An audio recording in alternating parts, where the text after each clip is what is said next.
Aquaphobia.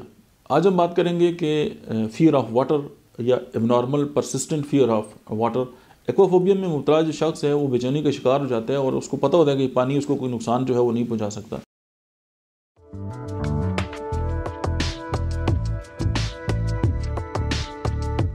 वो दरियाओं से, समुद्रों से, झीलों से, हत्ता कि बाथ टब से भी खौफज़दा रहता है कि पानी के करीब जो है उसको दिल नहीं करता जाने का।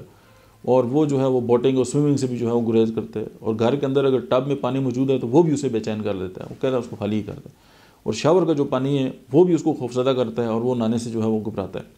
और बार मरतबा जो है एक्वाफोबिया को हाइड्रोफोबिया के साथ जो है वो कंपेयर किए जाते हैं, जबकि ये दो मुख्तलिफ चीज़ें हैं। हाइड्रोफोबिया जो है वो कुत्ते के काटने के बाद यानी रेबीज़ के बाद जो पानी का खौफ है वो उसमें होता है, और ये जो है वो बग़ैर रेबीज़ के या कुत्ते के काटने के होता है।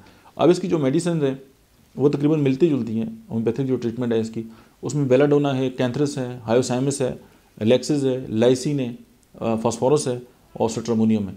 तो ये सारी जो दवाई हैं वो फ़ियर ऑफ वाटर या एक्वाफोबिया जो है उसकी अद्वियात हैं, और इनको आप हाइड्रोफोबिया में भी इस्तेमाल कर सकते हैं, लेकिन दोनों को अलग अलग रखें।